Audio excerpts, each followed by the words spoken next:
Assalamualaikum warahmatullahi wabarakatuh. Saya Kurnia Firdausi Komala, NIM T 2018-1417 akan sedikit menjelaskan tentang pengertian dari RPP atau Rencana Pelaksanaan Pembelajaran. Perencanaan atau rencana sendiri merupakan sejumlah kegiatan yang ditentukan sebelumnya untuk dilaksanakan pada masa yang akan datang untuk mencapai suatu tujuan yang telah ditentukan atau telah ditetapkan. Nah, dalam konteks pembelajaran, perencanaan dapat diartikan sebagai penyusunan materi pembelajaran, penggunaan media pengajaran, penggunaan pendekatan metode pembelajaran, penilaian dalam alokasi waktu yang dilaksanakan dalam waktu tertentu untuk mencapai suatu tujuan yang telah ditentukan. Adapun pengertian dari pelaksanaan sendiri merupakan suatu proses, cara perbuatan melakukan suatu ataupun cara melakukan rancangan keputusan. Adapun pembelajaran sendiri merupakan suatu perencanaan sebagai upaya untuk membelajarkan siswa. Nah, dari sini kita dapat mengambil kesimpulan bahwa perencanaan pelaksana pembelajaran merupakan suatu proses kerjasama, tidak hanya menitik beratkan pada kegiatan guru atau kegiatan peserta didik, akan tetapi guru dan peserta didik secara bersama-sama berusaha untuk mencapai suatu tujuan pembelajaran yang ada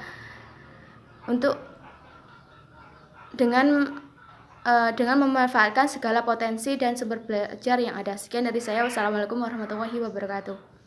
Assalamualaikum warahmatullahi wabarakatuh. Saya Halimatus Sa'diyah, NIM T 2018-1439 akan menerangkan tentang komponen-komponen dari RPP. Menurut Permendiknas nomor 41 tahun 2007 tentang standar proses, komponen dari RPP itu sendiri ada 10. Yang pertama yaitu identitas dari mata pelajaran tersebut. Ada meliputi kesatuan pendidikan, yang nomor 1 kesatuan pendidikan, yang nomor 2 itu kelas, yang nomor 3 itu semester, yang nomor 4 itu program studi atau keahlian, yang nomor 5 yaitu mata pelajaran, dan yang nomor 6 yaitu jumlah pertemuan. Dalam satu semesternya ada berapa jumlah pertemuan, dalam satu pertemuan itu ada berapa menit yang ditempuh dalam satu pertemuan tersebut. Yang nomor 2 yaitu standar kompetensi. Standar kompetensi di sini ialah kualifikasi minimal yang harus dicapai oleh peserta didik. Yang nomor 3 yaitu kompetensi dasar. Kompetensi dasar di sini yaitu kemampuan, standar kemampuan atau jumlah kemampuan yang harus dicapai oleh peserta didik di dalam mata pelajaran tersebut. RPP yang nomor 4 yaitu indikator pencapaian kompetensi. Indikator pencapaian kompetensi di sini yaitu suatu perilaku dari peserta didik yang dinilai atau diobservasi tentang tercapainya kompetensi dasar dalam suatu pembelajaran. Nomor 5 yaitu tujuan dari pembelajaran. Tujuan pembelajaran, jadinya RPP itu yang nomor 5 komponennya harus ada tujuan dari pembelajarannya. Jadinya dari awal kita belajar proses hingga hasil pembelajaran tersebut, apa sih yang ingin dicapai oleh, yang diharapkan oleh seorang guru terhadap peserta didiknya, dengan yang disesuaikan dengan kompetensi dasar yang ada di RPP tersebut. Sekian dari penjelasan dari saya yang meliputi komponen-komponen dari RPP dari nomor 1 sampai nomor 5. Selanjutnya akan diterangkan oleh teman sekelompok saya. Sekian, terima kasih. Assalamualaikum warahmatullahi wabarakatuh. Assalamualaikum warahmatullahi wabarakatuh. Nama saya Nani Febrianti, NIM T 2018-1435. Di sini saya akan melanjutkan presentasi dari teman saya, yaitu tentang komponen-komponen dalam RPP. Yang nomor 6 yaitu materi ajar. Materi ajar ini memuat fakta, konsep, prinsip, dan prosedur yang relevan. Dan yang ketujuh yaitu alokasi waktu. Alokasi waktu ini ditentukan dengan keperluan untuk mencapai kompetensi dasar dan beban belajar. Yang kedelapan yaitu metode pembelajaran. di mana metode pembelajaran ini digunakan oleh guru untuk mewujudkan suasana belajar dan proses pembelajaran agar peserta didik mencapai kompetensi dasar atau indikator yang telah ditetapkan. Yang kesembilan yaitu kegiatan pembelajaran. Di sini ada 3 faktor. Yang pertama yaitu pendahuluan. Pendahuluan ini merupakan kegiatan awal dalam suatu pertemuan yang ditunjukkan untuk membangkitkan motivasi kepada peserta didik. Yang kedua yaitu inti. Kegiatan inti merupakan proses pembelajaran untuk mencapai kompetensi dasar dan membangkitkan semangat peserta didik. Yang ketiga yaitu penutup.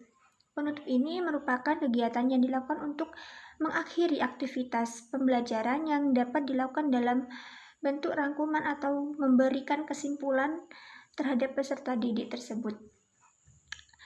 Yang ke-10 yaitu penilaian hasil belajar, di mana penilaian hasil belajar ini memiliki prosedur dan instrumen penilaian proses dan hasil belajar yang disesuaikan dengan indikator pencapaian kompetensi.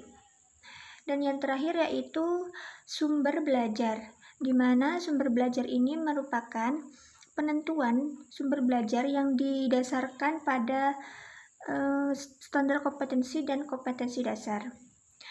Terima kasih, hanya itu yang bisa saya sampaikan. Kurang lebihnya mohon maaf. Wassalamualaikum warahmatullahi wabarakatuh. Assalamualaikum warahmatullahi wabarakatuh. Baik, di sini saya akan sedikit melanjutkannya dari penjelasan pemateri sebelumnya, yaitu mengenai prinsip-prinsip pengembangan RPP. Jadi untuk menciptakan pembelajaran yang optimal, diperlukanlah rencana pelaksanaan pembelajaran yang baik. Oleh karenanya dalam penyusunan maupun pengembangan RPP ini harus dilakukan dengan penuh cermat dan memperhatikan prinsip-prinsip yang telah ditentukan. Rencana pelaksanaan pembelajaran yang baik ini ialah perencanaan pembelajaran yang dapat memuat dan merangkum semua materi yang akan disampaikan beserta metode-metode dan penelitian yang digunakan. Selain itu, harus mencantumkan juga tujuan pembelajaran yang akan dicapai supaya pembelajaran dapat berjalan sesuai arah yang ditentukan. Jadi untuk memudahkan guru dalam mengembangkan RPP kurikulum 2013 ini, ada beberapa prinsip yang harus diikuti, di antaranya yaitu sebagai berikut. Yang pertama itu RPP disusun guru sebagai terjemah dari ide kurikulum dan berdasarkan silabus yang telah dikembangkan di tingkat nasional ke dalam bentuk rancangan proses pembelajaran untuk direalisasikan dalam bentuk pembelajaran. Yang kedua yaitu RPP dikembangkan guru dengan menyesuaikan apa yang dinyatakan dan silabus dengan kondisi di satuan pendidikan, baik itu SMP ataupun SMA ya. Baik kemampuan awal peserta didik, minat, motivasi, belajar, bakat, potensi norma nilai dan lingkungan peserta didik tersebut. Yang ketiga yaitu mendorong partisipasi aktif peserta didik. Jadi mendorong agar peserta didik itu ikut berpartisipasi dalam pembelajaran tersebut. Yang keempat yaitu sesuai dengan tujuan kurikulum 2013 untuk menghasilkan peserta didik sebagai manusia yang mandiri dan tak berhenti belajar. Jadi proses pembelajaran dalam RPP ini dirancang dengan berpusat pada peserta didik untuk mengembangkan motivasi minat, rasa ingin tahu, kreativitas, inisiatif, inspirasi, kemandirian, semangat belajar, keterampilan belajar, dan kebiasaan belajar peserta didik tersebut. Yang kelima yaitu mengembangkan budaya membaca dan menulis. Tentunya ya harus mengembangkan membaca serta menulis. Yang keenam yaitu proses pembelajaran dalam RPP ini dirancang untuk mengembangkan kegemaran membaca, pemahaman beragam bacaan, dan berekspresi dalam berbagai bentuk tulisan. Yang selanjutnya yaitu akan disampaikan oleh pemateri selanjutnya. Baik, Assalamualaikum warahmatullahi wabarakatuh. Pada kesempatan kali ini saya akan melanjutkan penjelasan dari rekan saya, yaitu prinsip-prinsip RPP, poin ke-7 hingga poin ke-12. Poin ke-7 yaitu memberikan umpan balik dan tindak lanjut. RPP memuat rancangan program pemberian umpan balik positif, penguatan, pengayaan, hingga remedi. Yang ke-8, pemberian pembelajaran remedi dilakukan setiap saat setelah suatu ulangan atau ujian dilakukan. Jadi hasilnya dianalisis, kemudian dapat diidentifikasi kelemahan dari setiap peserta didik. Kemudian, pemberian pembelajaran diberikan sesuai dengan kelemahan peserta didik. Yang ke-9 yaitu keterkaitan dan keterpaduan. Keterkaitan dan keterpaduan RPP disusun dengan memperhatikan keterkaitan dan keterpaduan antara KI dan KD. Materi pembelajaran, kegiatan pembelajaran, penilaian, dan sumber belajar dalam suatu keutuhan pengalaman belajar. RPP disusun dengan mengakomodasikan pembelajaran tematik, keterpaduan lintas mata pelajaran untuk sikap dan keterampilan, serta keragaman budaya. Yang ke-11 yaitu menerapkan teknologi informasi dan komunikasi. Yang ke-12, RPP disusun dengan mempertimbangkan penerapan teknologi informasi dan komunikasi secara terintegrasi, sistematis, dan efektif, sesuai dengan situasi dan kondisi. Itu saja yang bisa saya sampaikan. Poin selanjutnya akan dilanjutkan oleh rekan saya. Bismillahirrahmanirrahim.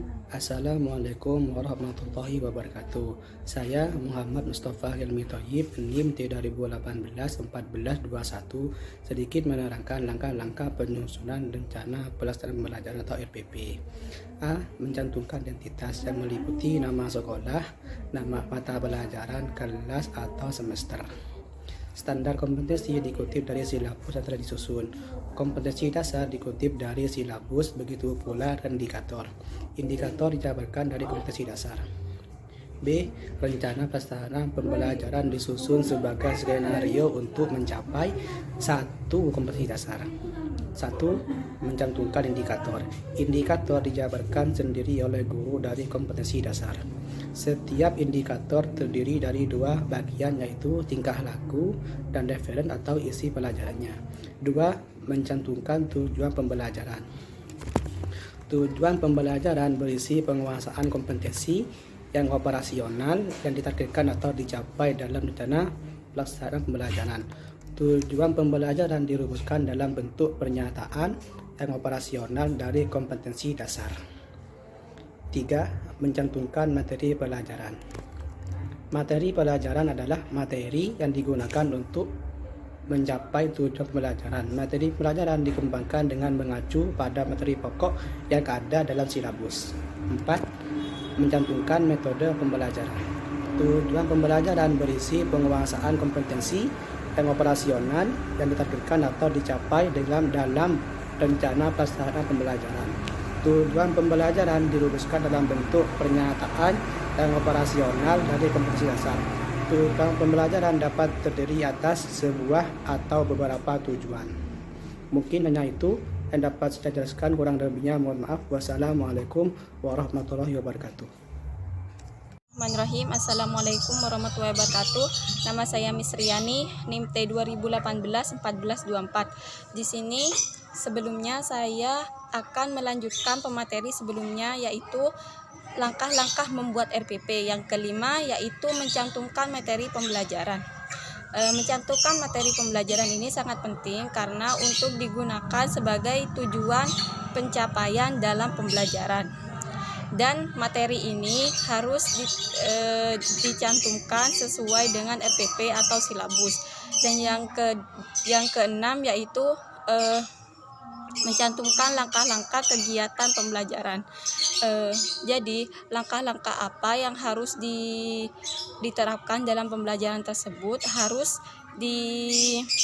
dicantumkan, entah itu pendahuluan, entah itu penutup, seperti pendahuluan contohnya seperti salam, terus seperti berdoa bersama, ataupun penutup seperti doa dan lain-lain. Yang ketujuh yaitu mencantumkan sumber belajar. Mencantumkan sumber belajar ini di dalam RPP sangat penting karena tanpa ada sumber yang kita ambil itu tidak bisa dijadikan sebagai rujukan, karena sumber ini mengacu pada perumusan yang ada pada dalam silabus atau EPP yang dikembangkan oleh suatu pendidikan demi tercapainya suatu pembelajaran. Entah itu bersumber dari media, masyarakat, narasumber, terus internet dan atau bahan-bahan atau alat yang bisa diamati dan sebagainya, atau buku juga dapat dijadikan referensi. Terus dan RPP juga harus dicantumkan judul buku teks tersebut, pengarang, dan halaman yang diacu. Yang terakhir yaitu mencantumkan penilaian. Nah, dalam mencantumkan penilaian ini sangat penting karena penilaian dijabarkan atas teknik penilaian untuk bentuk instrumen atau bentuk alat apa yang digunakan sebagai penelitian.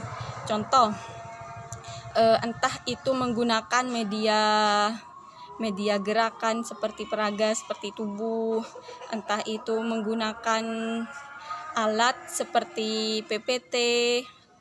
Pada intinya itu alat atau bahan yang digunakan dalam pembelajaran. Untuk apabila penilaian menggunakan teknik tertulis atau tertulis uraian, teks unjuk kerja dan tugas rumah yang berupa proyek harus disertai dengan rubrik-rubrik penilaian. Terima kasih, mungkin hanya itu yang dapat saya jelaskan. Assalamualaikum warahmatullahi wabarakatuh.